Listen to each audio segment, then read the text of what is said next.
Bonjour à tous et bienvenue pour ce nouveau test. Aujourd'hui on va parler d'une marque que j'ai assez peu testée sur la chaîne, les BGVP NS9. Donc ces BGVP NS9 sont vendus 150 € sur AliExpress, environ 140, et ont comme particularité le fait d'avoir un dual driver dynamique pour des bases bien percutantes, des drivers Knowles pour les médiums, et des drivers Sonion qui sont utilisés notamment aussi dans les Shorling AE3. Ça fait en tout 7 drivers, ce qui est assez gros en tout cas, c'est assez rare, surtout d'en avoir 7 par côté, et donc ce qui fait que ce mélange de beaucoup de drivers, ça ne veut pas forcément dire grand chose, mais le fait qu'il y ait du Sonion m'intriguait énormément. Je les ai achetés pour le coup, donc c'était une façon de voir un petit peu ce que ça donnait, à ma manière, et puis bah voilà, je les ai reçus, donc vous avez ce test, ça veut rien dire cette phrase, et donc je me suis intéressé à ça, je me suis intéressé à cette proposition un peu particulière, surtout qu'en plus de ça, ils ont des filtres interchangeables, c'est-à-dire qu'on peut changer donc la petite partie, donc c'est la partie qu'on met dans les oreilles, pour modifier un peu le son, un peu plus basseux, un petit peu plus clair, etc. Le truc assez classique. Dans tous les cas, si, au-delà de ça, si vous êtes intéressé par le produit, etc., n'hésitez pas à passer par le lien dans la description, ça me fait des commissions si jamais vous achetez dessus, ainsi que le Discord qui est toujours très utile pour ceux justement qui sont un peu perdus avec toutes les références, ou qui veulent découvrir de nouvelles références et qui veulent se faire aider, ou tout simplement parler d'audio, entre autres, hein, il y a plein d'autres sujets, eh bien n'hésitez pas, vous l'avez aussi dans la description, on passe au test.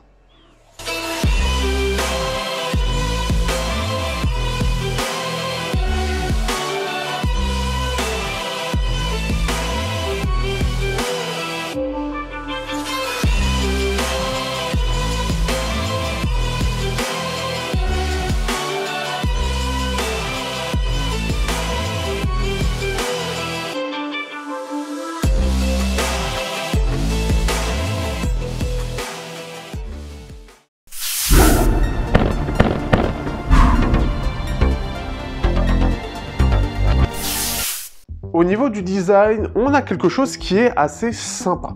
Tout d'abord, on va parler rapidement du packaging. On a droit à une petite boîte de transport qui est assez compacte et plutôt qualitative. On a une petite boîte aussi pour les filtres, ce qui est assez cool aussi pour pouvoir les ranger et les sortir quand il faut. On a plein d'ailleurs d'embouts qui sont proposés, donc ce qui fait que tout le monde y trouvera son compte. Autre chose, donc les écouteurs eux-mêmes, une première critique que j'ai vue dans les premiers tests que j'ai lus pour me faire une idée un petit peu de ce que pensaient les autres, c'est qu'ils ressemblaient beaucoup à des FiiO. Alors c'est un choix et ça peut manquer un peu de personnalité. N'ayant pas testé, c'est vrai que j'ai pas fait le rapprochement, mais quand je l'ai pris en photo et que je l'ai partagé, il y a eu ce même ressenti. Donc là-dessus, ça manque un peu d'originalité, ça joue un peu avec les FiiO. Un peu moyen. Autre chose, on est quand même sur du métal, il fait quand même qualitatif, donc ça c'est quand même une chose assez positive. On a une canule qui est assez courte, donc pour ceux qui ont besoin d'avoir quelque chose de grand pour les insérer, ça peut être problématique. Et on a donc des embouts qui sont, alors j'en ai ici parce que j'ai mis ceux d'AudioSense qui sont très très sympathiques. Donc on a des embouts qui sont, alors pour la partie basse, je trouve assez durs, ce qui fait qu'ils se ressentent vachement dans les oreilles, donc on va les ressentir assez...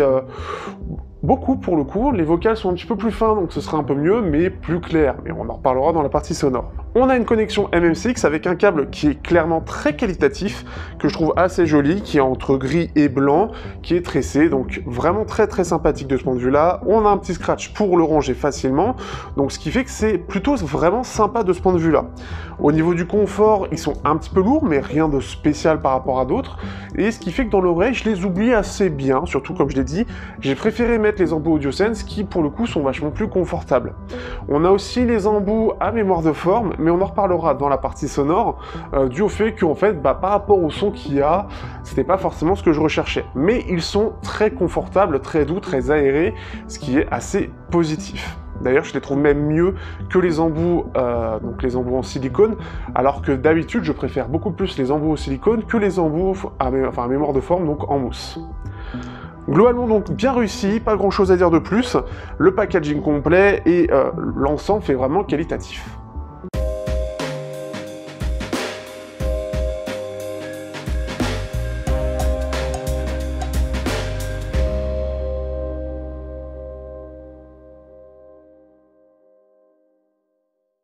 Parlons donc du cœur du sujet de ces intras, le son. Donc comme je l'ai dit dans l'intro, on a droit à 7 drivers par côté, un dual driver dynamique pour les basses, le système étant en fait d'avoir 2 drivers en même temps qui vont en fait jouer et avoir plus de pression, et ce qui va donner un côté plus percutant et plus présent, donc en gros une plus grosse basse pour faire simple. Et c'est ce qu'on a une grosse basse. On a des drivers, alors je vous remettrai ici un petit peu comment sont les drivers, des drivers Knowles et des drivers Sonion qui se mélangent un petit peu, je crois que c'est les Knowles pour les médiums et les Sonion pour les aigus, pour un ensemble donc de 5 drivers qui va gérer tout ça, et ce qui fait que on va avoir normalement quelque chose qui est assez plein en termes de son. Dans la réalité, c'est un peu particulier et je suis assez déçu. Donc on a des basses qui sont très présentes, avec des médiums qui ont une petite poussée dans les hauts médiums, mais qui ont un creux, et ce qui fait qu'on sent que c'est vachement accompagné par la basse, puisqu'on va avoir quelque chose de très chaleureux. Ça va manquer de clarté, et on sent que justement les aigus qui sont un peu creux, bah ça se ressent en fait, on sent un côté un peu voilé, un petit peu étouffé pour certains, en tout cas quelque chose de très chaleureux, trop chaleureux, et qui manque de ça. Mais le vrai gros problème de ces intras, c'est surtout quand vous êtes sensible dans les très hautes fréquences, donc au-delà des 13 kHz, donc si vous êtes un peu vieux, bon, ça devrait aller, mais moi qui ai 30 ans et qui ai plutôt une bonne oreille, avec des bonnes sources, je le ressens énormément. On a des très hautes fréquences qui sont, et je l'ai ici, entre 15 et 18 kHz en gros. On a un énorme boost, comme vous avez pu le voir en début de vidéo, avec les différentes comparaisons. Le boost est vraiment extraordinairement énorme. Alors normalement j'ai mis dans les exemples les Sennheiser IE300 qui a un petit peu ce même système où ils ont énormément boosté cette partie là. Qu'est-ce que ça veut dire dans la réalité? On va avoir un son qui est, et c'est clairement cette idée-là qui en ressort, un son qui est très scintillant. Les IE300 aussi ont un côté scintillant, mais c'est pas dérangeant. Par contre, sur cela, le côté scintillant est extrêmement présent, il est fatigant, il déforme le son, et en plus de ça, si on a une source comme, justement, ce que j'ai testé il y a peu, le Herman TR Amp, je vous invite d'ailleurs à regarder le test si vous ne l'avez pas encore vu, eh bien, parce que ce Herman TR Amp booste aussi cette partie-là. On se retrouve avec un son qui est très désagréable, parce qu'il est à la fois sombre, puisqu'on a des aiguilleurs des basses très en avant, et des médiums qui s'expriment pas trop, et qui s'expriment vachement par les basses, mais la partie cymbale, en fait, en général, les cymbales, etc., vont vachement ressortir avec ce gros boost ici, mais aussi les voix, d'ailleurs, d'une certaine manière. En fait, on a ce côté extrêmement scintillant, et ça donne cette impression de... Je sais pas exactement comment le définir, mais quand vous prenez un objet, et que vous avez vraiment, en fait, c'est comme s'il y avait une espèce de tôle qui vibrait extrêmement vite. Et qui peut être désagréable en termes de bruit. Ça me fait vraiment cette idée-là, ce côté hyper rapide de ça, et ce qui fait que, comme c'est hyper rapide, c'est très scintillant, ça donne cet effet de scintillant, et quand vous faites... Je vous conseille, faites une petite parenthèse, vous allez sur YouTube, vous faites 20 à 20 000 Hz, et quand vous arrivez dans les 13-16 kHz, vous devez entendre cette vibration, parce que c'est une vibration en soi, qui est très aiguë, très fine, et pas forcément très agréable. Et si vous voyez ce son-là, imaginez que pour des cymbales, vous l'entendez cette partie-là. Alors normalement, elle est déjà audible, mais elle est très entrée en général. On l'entend très peu. Ici, elle ressort énormément, et elle prend même plus de place dans les cymbales, dans le son normal. C'est comme si dans le son de la cymbale, on va prendre le son de la cymbale, c'est ça. Vous prenez ça là, les courbes, c'est ça, on va dire, hein. Et on va dire, si vous voulez caler dans les 10 kHz, vous avez les pics dans les 10 kHz. Imaginez que vous avez ça, et vous avez un énorme pic. Et cet énorme pic, fait que le son, il se décale comme ça. Et ce qui fait que vous entendez surtout cette partie-là. Et donc les cymbales en soi n'ont pas ce délire de... En fait, c'est vraiment hyper scintillant, c'est vraiment ce son qu'on entend dans les 16 kHz. Ça n'a pas de personnalité, c'est assez agressif parce que c'est hyper élevé du coup, et ça déforme le son, comme je l'ai dit. Pour les voix, c'est pareil, parce qu'elles sont à la fois sombres, mais extrêmement scintillantes, et elles font pas naturelles. Ce qui fait que malheureusement, moi étant sensible jusque autant, je le ressens vachement. En fait, moi j'entends jusqu'à 16 500 Hz, en général, de ce que j'ai testé. Avec le Herman TR Amp, j'entends jusqu'à 18 000. Et ce qui fait que le truc, c'est qu'avec ces intras, je le ressens vachement, et j'apprécie pas du tout le rendu sonore. Disons qu'il n'y aurait pas ce boost, ok. Mais comme il y a ce boost, en fait, pour le compenser, avoir un son qui est assez sympathique, on est obligé, et par exemple je vais le montrer ici, oui non c'est vrai qu'il faut que je fasse comme ça, je vais le montrer sur mon Zishan. Voilà ce que ça donne. Ah ouais, alors par contre c'est cool, comment je peux faire? Donc voilà un petit peu, hop, j'essaie de l'approcher au mieux, mais voilà, là vous voyez bien, et j'ai fait -9 et -10 décibels dans les très hautes fréquences. C'est ça qu'il faut pour arriver à avoir quelque chose qui soit agréable dans les très hautes fréquences. C'est vraiment dingue parce que c'est la première fois où... Enfin, c'est rare que j'ai besoin d'utiliser des égaliseurs pour modifier ça, mais autant de les modifier, et surtout sur cette zone-là où normalement on ne le modifie jamais, bah là c'est la première fois. Et là le son commence à être sympa, mais on commence à voir d'autres défauts, notamment le manque d'aigus, et notamment le fait que les médiums soient vachement bouffés, on va dire, par les basses. En fait, ils sont trop accompagnés par les basses, et ça le rend vachement chaud, en fait, beaucoup trop chaud, très basseux en fait. Ce qui fait que je suis vraiment demi-teinte, parce que c'est vachement bien pour l'électro, etc. Mais il faut jouer de l'égaliseur pour pouvoir réellement les apprécier. Donc si vous les avez déjà, ça vous permettra au moins de trouver un moyen et expliquer pourquoi vous trouvez le son bizarre. Et puis bah, ceux qui sont prêts à l'acheter, bah, il faut savoir ça. Pour moi, il y a des bien meilleures références et on va le voir après. Je fais une parenthèse parce que je les ai pas là, les Shanling AE3, j'en parlerai vite fait après, enfin je vais en parler vite fait, et les Sennheiser IE300. Notamment les Sennheiser IE300. Pourquoi? Parce que eux ont un peu ce même système où on va avoir un son un peu en V, des aigus un petit peu en retrait, et bah, toutes les hautes fréquences très mises en avant. On est sur un mono driver qui est un peu particulier, qu'utilise spécialement Sennheiser, enfin c'est eux qui l'ont designé, mais en fait on a ce côté un peu scintillant qui ressort, mais qui n'est jamais agressif, qui n'est jamais trop fort, qui ne déforme jamais réellement le son. Et ce qui fait que ça reste appréciable, mais on sent que c'est juste pour... comment dire, un petit peu booster cette partie-là et booster les cymbales un petit peu, mais combler les défauts d'un monodriver classique et de booster un peu les détails entre guillemets. Sauf que là, ça passe bien et c'est très bien maîtrisé par Sennheiser. Ici, ça ne l'est pas du tout. Résultat, ça déforme, ça dénaturalise le son et on a tout l'ensemble qui va être scintillant. Et un scintillant pas joli à écouter parce qu'il est beaucoup trop fort par rapport au reste. Les Shanling AE3, par exemple, qui eux utilisent les nouveaux drivers Sonion, ont des aigus qui sont bien en avant, mais toujours extrêmement nets et toujours très agréables. Et ce qui fait qu'on n'a pas du tout ce côté scintillant, donc c'est là-dessus où je suis déçu et je m'attendais à un bien meilleur réglage. Comme quoi, et ça le montre, et on parlera dans la conclusion un petit peu plus, mais avoir plein de drivers, bah ça veut pas dire grand-chose.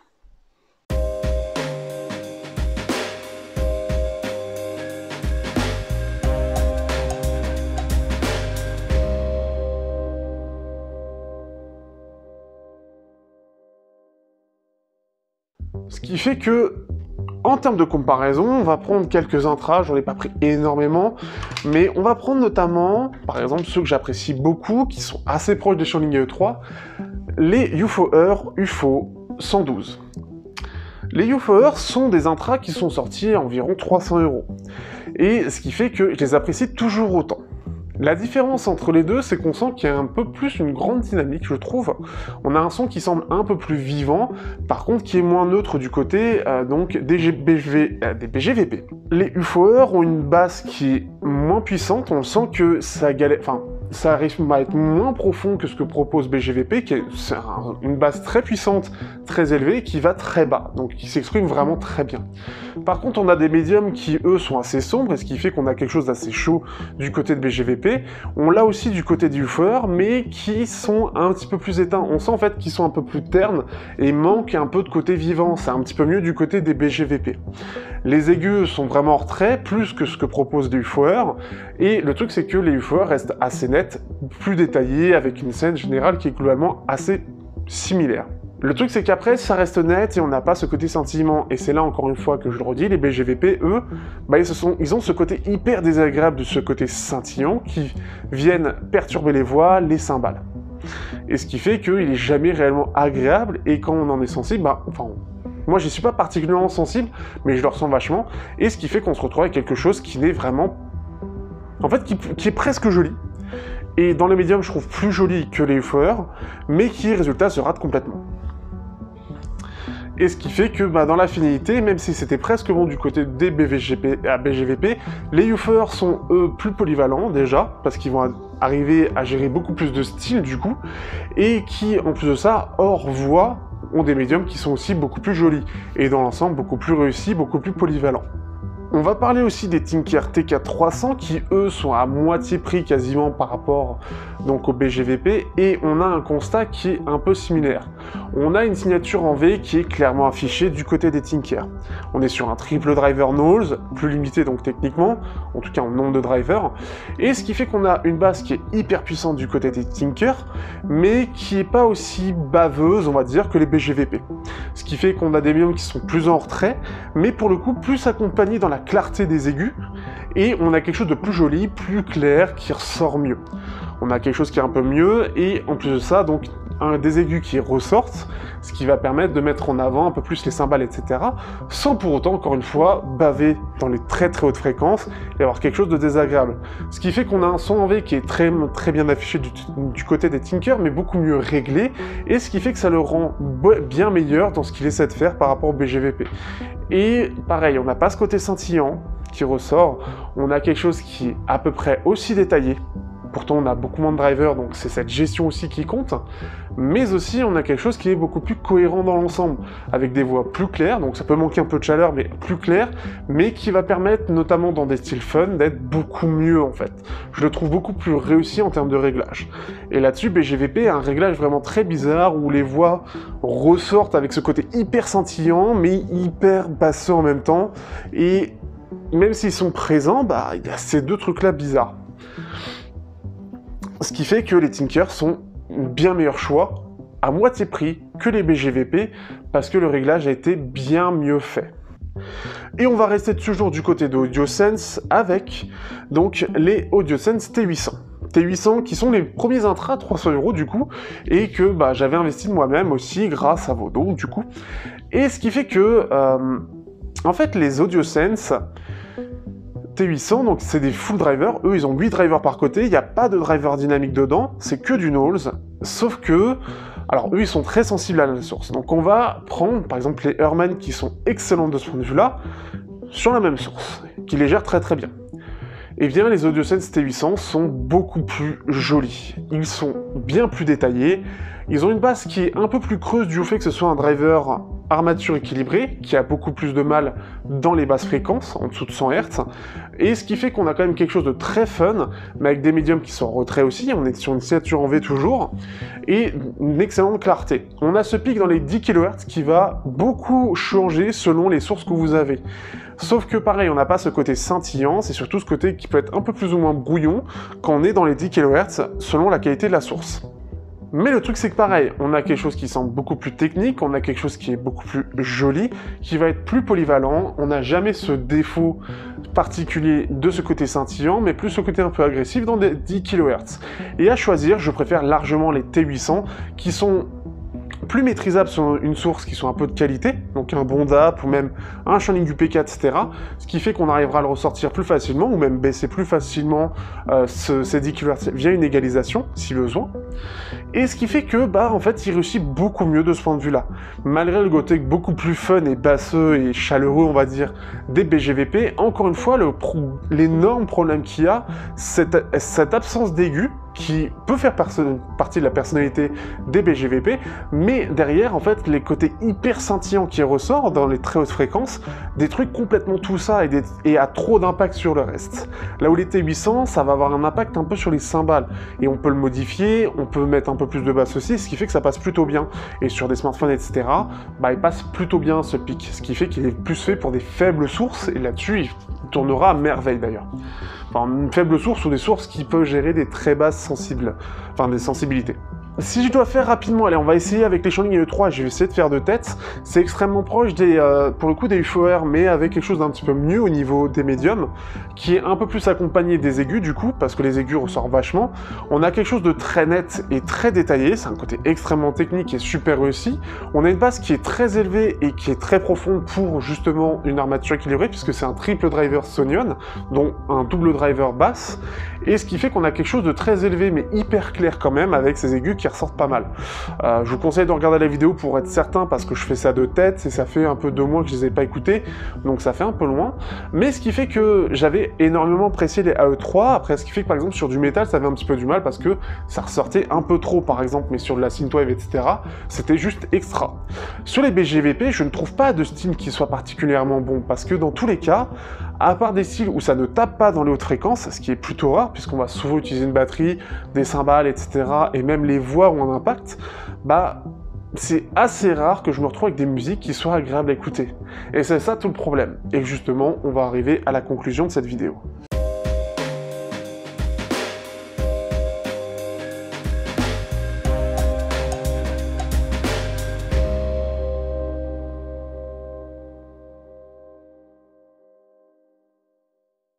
Du coup, que penser donc de ces BGVP NS9?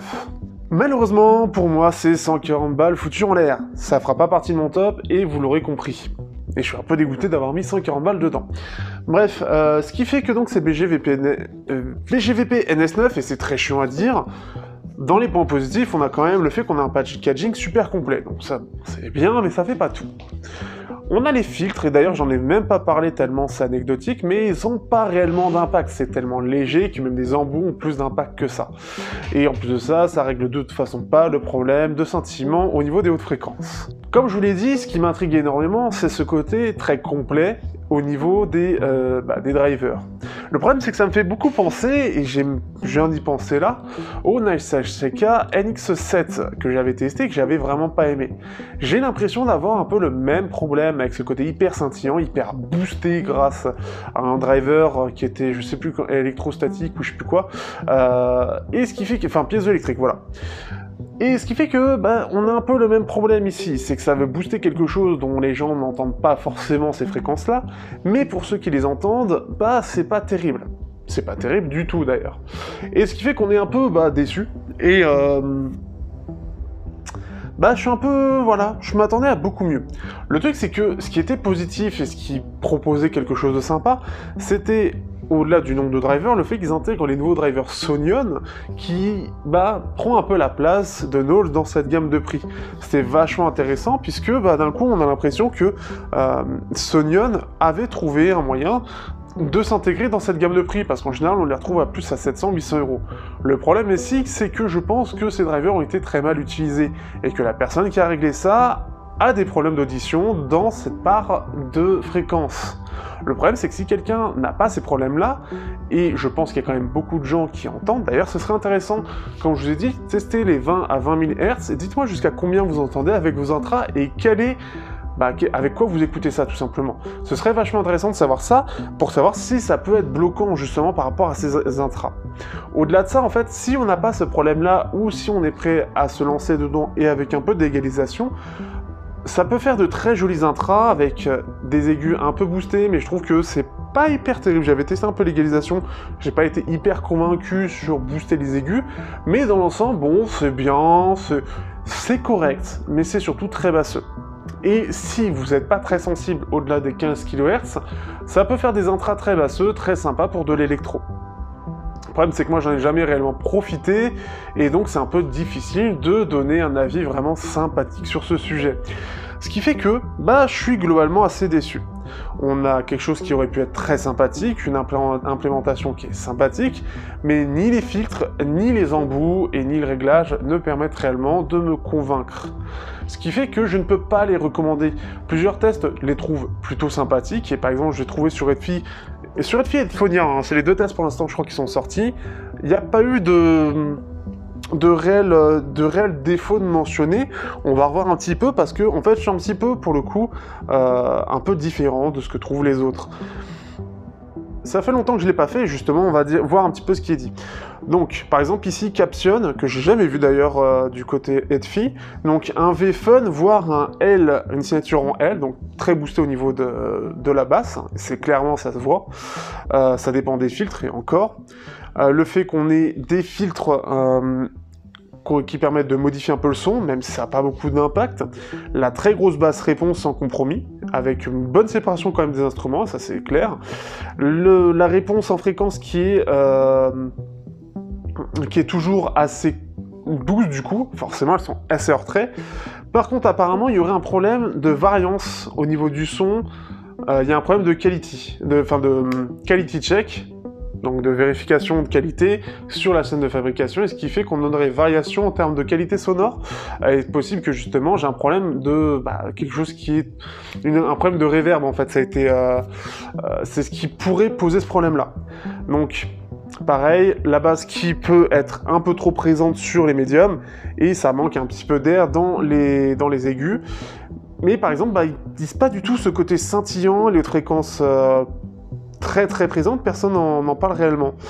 Ici, donc voilà, encore là pour un autre Machine God, donc la très grosse basse, idéale pour les très grands, les bass lovers. Donc un son qui est très rapide, très sympathique, la bonne qualité de fabrication et design crossover, mais on le voit même pas. Bon ok bref, mais bon on a un petit peu la basse qui a tendance à déborder sur les médiums et parfois les médiums qui peuvent sembler un peu voilés, donc comme je l'ai dit justement. On a ça et le dernier test dans Redfi, là on a donc la tonalité qui est assez chaude, que les gens en général préfèrent, mais là je trouve que c'est un peu trop chaud justement, la dynamique des basses, première qualité, etc. Ok.